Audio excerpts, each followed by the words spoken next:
गुरुवार वो दिन है जब गुरु तत्व सबसे ज्यादा सक्रिय होता है। ये वो दिन है जब बृहस्पति देव सिर्फ देखते नहीं, परीक्षा भी लेते हैं। आज मैं आपको बताऊंगी गुरुवार के 7 ऐसे काम जो अगर आपने सही भाव से कर लिए तो गुरु कृपा रुक नहीं सकती। लेकिन ध्यान रखिएगा, ये सिर्फ काम नहीं है, ये जीवन का दृष्टिकोण है। पहला काम, गुरुवार के दिन सुबह उठते ही मोबाइल उठाने से पहले सिर्फ 10 सेकंड के लिए ये शब्द बोल लीजिए, गुरु बिना ज्ञान नहीं, ज्ञान बिना मुक्ति नहीं। इस एक वाक्य से आप अपना अहंकार नीचे रख देते हैं और गुरु तत्व को ऊपर। और जब अहंकार नीचे होता है, गुरु कृपा ऊपर से बरसने लगती है। दूसरा काम, बहुत लोग पीला वस्त्र पहनते हैं लेकिन सिर्फ दिखावे के लिए। गुरुवार के दिन जब आप पीला पहने तो मन में ये भाव हो, मैं ज्ञान, धैर्य और शांति को धारण कर रहा हूँ। ये भाव बृहस्पति देव तक सीधा पहुँचाता है।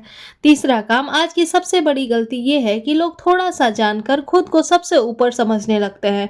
गुरुवार के दिन अगर आप किसी से भी कुछ सीखने को तैयार हो जाते हैं, चाहे वो आपसे छोटा हो या कम पढ़ा लिखा हो, तो समझ लीजिए गुरु तत्व खुद आपके साथ खड़ा हो गया है। चौथा काम, गुरुवार के दिन भोजन का दान सबसे श्रेष्ठ माना गया है। लेकिन याद रखिए, दान पैसों का नहीं, करुणा का होता है। अगर आपने प्रेम से किसी भूखे को खिला दिया तो बृहस्पति देव अपनी दृष्टि से आपके घर का भोजन कभी खत्म नहीं होने देते।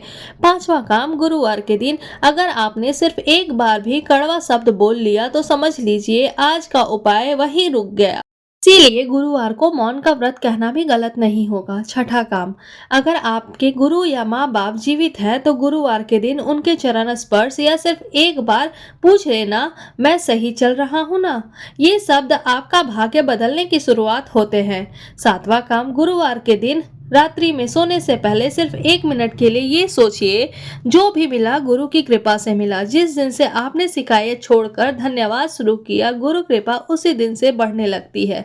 लेकिन रुकिए, अगले पार्ट में मैं बताऊंगी कि गुरु दोष के 3 सबसे खतरनाक संकेत, जिन्हें लोग समझ ही नहीं पाते और पूरा जीवन संघर्ष निकल जाता है। अगर आप चाहते हैं कि 7 काम आपके जीवन में असली परिवर्तन लाए तो इस वीडियो को पूरा देखकर कमेंट में लिखिए, गुरु कृपा। गुरु आपको कभी अकेला नहीं छोड़ेंगे।